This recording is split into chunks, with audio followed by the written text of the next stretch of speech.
Do të shkojmë tani në një tjetër lidhje të drejtë për drejtë me kolegun Erion Skëndaj për të mësuar të tjera informacione për te atyre që vinë nga Ministria e Shëndetësisë me shifra zyrtare, sepse në fakt kemi një situatë, le të themi, nëse mund ta themi, disi problematike përsa i takon infektimit, sepse vijon të mbetet i lartë numri.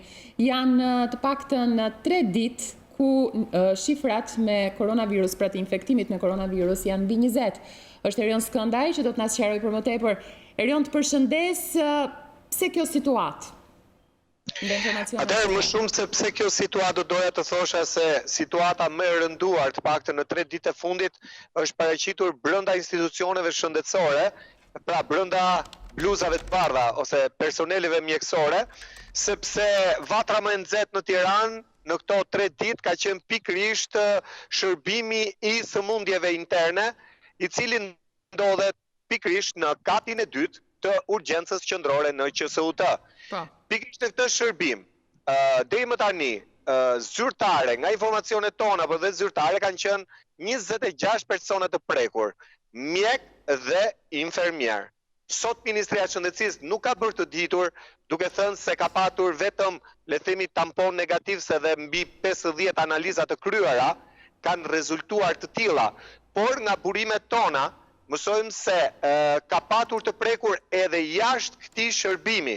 Janë mjek konsulent, të cilët janë thirrur nga shërbimi i sëmundjeve interne për të dhënë edhe për të bërë diagnoza ose saktë për të kryer vizita të smurëve të shtruar në këtë shërbim, sepse kështu funksionon shërbimi i sëmundjeve interne, përveç personelit mjekësor që ka, kërkon her pas here edhe mjek konsulent nga jashtë këtij shërbimi dhe ata vinë kryen vizita në vend sepse të smurët e këtij shërbimi janë të smurë relativisht në gjendje të rëndë. Madje kam informacion që burrë e grua të 2 mjek, njëri nga ky shërbim dhe tjetri jo nga ky shërbim, nga jashtë këtij shërbimi, janë të 2 me COVID-19. Aktualisht që flasim, nga informacionet që kam, ky shërbim nuk është mbyllur, edhe pse ka patur një numër relativisht të madh, 26 persona të infektuar nga një shërbim i vetëm. Është mbyllur vetëm njëra pjesë e këtij shërbimi, por krahu tjetër ka qëndruar dhe vazhdon të qëndrojë i hapur me 6 persona të shtruar dhe me një personel të reduktuar 7 persona që kanë rezultuar negativ nga tamponi i parë. Unë kam biseduar me disa prej tyre, më falni, kërkoj ndjes, dhe më kanë thënë se ndihen të friksuar për vetë faktin se dhe ata mund të jenë të infektuar dhe se tamponi i parë nuk ka mundur që të bëj, le të themi, zbulimin ose detektimin e COVID-19 siç ka ndodhur dhe në raste më përpara, pra në raste të ngjashme, dhe se i druhen faktit që një tampon i dytë mund t'i nxjerrë dhe ata pozitiv dhe në këtë mënyrë mund të infektojnë dhe ata pak pacient që ndodhen të shtruar ende, pra 6 pacient, dhe kështu koronavirusi të vijojë të hapet në këtë shërbim duke u kthyer në kërcënim për të gjithë godinën, sikur ne e shikoni, është urgjenca qendrore që është e lidhur me katin e dytë, ku ndodhet pikërisht shërbimi i mjekësisë interne, por duke ditur që vinë edhe mjek konsulent nga jashtë, mund të përhapet tek Gjashkaçi, sikundër ka ndodhur më herët, pra kemi një skenar të ngjashëm, le të themi gati-gati, me atë çka i ndodhi sanatoriumit në fund të muajit mars, ku infektuan 10 mjek dhe infermier dhe u prekën edhe pacient. Nga informacionet e mia, unë fakto i kam bërë me dije edhe një ditë më parë, një pacient i intubuar në gjendje të rënduar shëndetësore me COVID është mbajtur deri në orët e vona të mbrëmjes së djeshme, edhe pse ishte me COVID, në shërbimin në fjalë. Dhe më pas, rreth mbrëmjes së djeshme, është transferuar bashkë me disa persona të tjerë, me disa pacientë të tjerë në spitalin infektiv, ku nga 23 persona të shtruar, sipas Ministrisë së Shëndetësisë, i bie që të paktën 8 deri në 9 persona janë pikërisht produkt i këtij infeksioni të përhapur mes bluzave të bardha në spitalin më të madh në vend. Pra, prej tyre janë 4 ose janë personel mjekësor dhe 3 ose 4 i bie të jenë pacient të këtij spitali në gjendje të rënduar për sëmundjes që kanë marrë edhe COVID-19. Ajo që ngre dyshime të forta është fakti se si është e mundur që në harkun kohër të 5 ditëve të infektohen gati 40 persona nga ky shërbim. Në fakt, me burimet e mia, ka ngritur si shqetësim të madh nivelin e ullët të mbrojtjes së personelit mjekësor, dhe ky është një fakt domethënës pasi personeli mjekësor, sipas protokolleve, është një personel që është i mirë pajisur me doreza, me maskë dhe në të tilla kushte nuk ka se të infektoheshin jo pak, por... Erion, një pyetje. Sepse kur kemi patur raportimet tona drejt për drejta, kur ka qenë le të themi piku i pandemisë, ka patur një tjetër atmosferë në QSUT, ka patur shumë panik, shumë frikë. Unë dua të pyes drejt për drejt tani, çfarë situate është nga sa dëgjon rreth e rrotull apo komunikon, qoftë me personel mjekësor, qoftë me qytetar apo pacient, si është situata për nga ana e frikës? A ka më frikë për koronavirusin?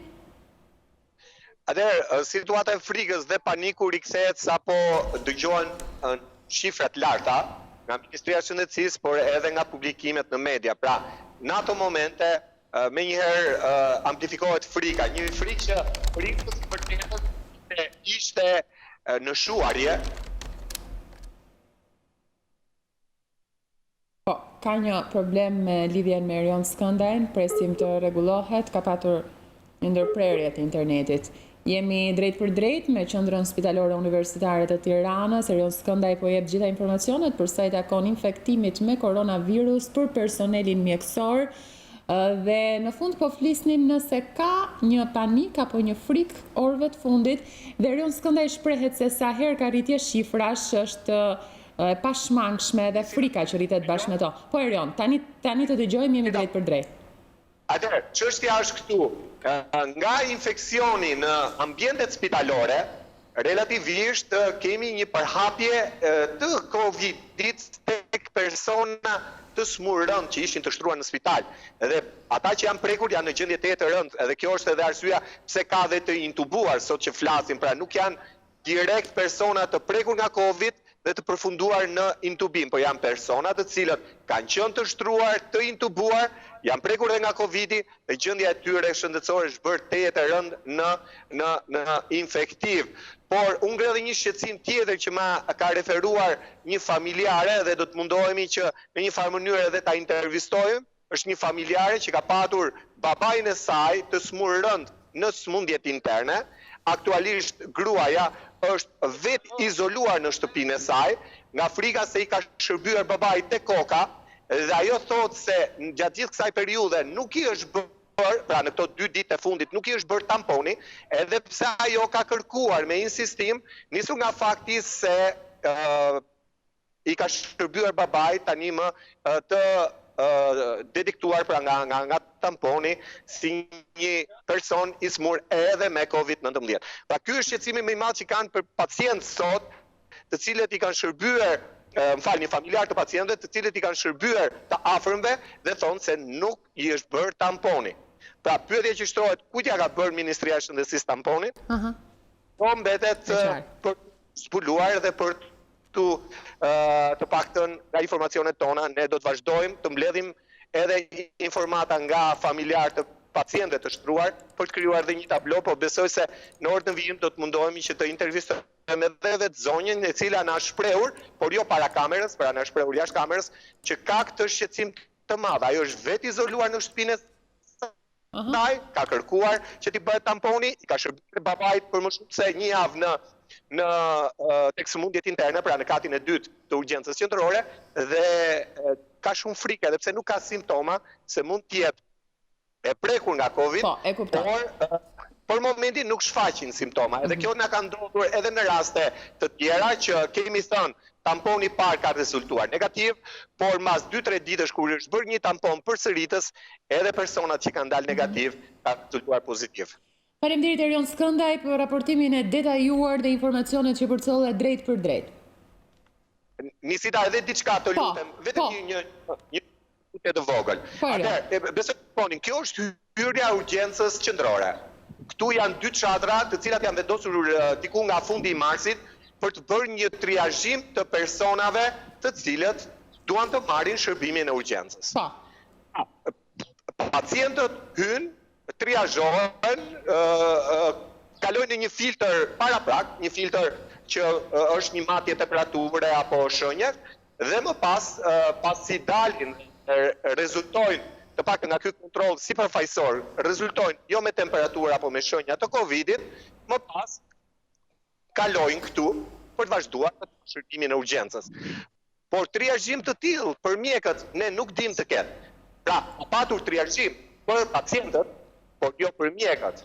Dhe ajo pyetja që duhet t'i jap Ministria e Shëndetësisë është sa të mbrojtur kanë qenë mjekët, sa të mbrojtur kanë qenë infermierët në shërbimin e sëmundjeve interne, fakti se në 3 ditë do të marrë 26 të prekur.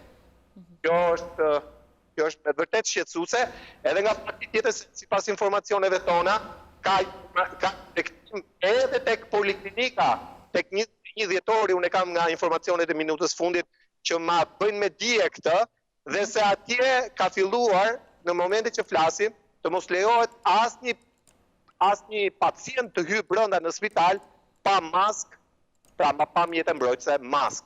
Ndërkohë që pikërisht maska deri dje është cilësuar si një mjet mbrojtës që duhet ta banin personat e infektuar, dhe për të tjerët nuk ishte një mjet që mund të mbronte popullatën.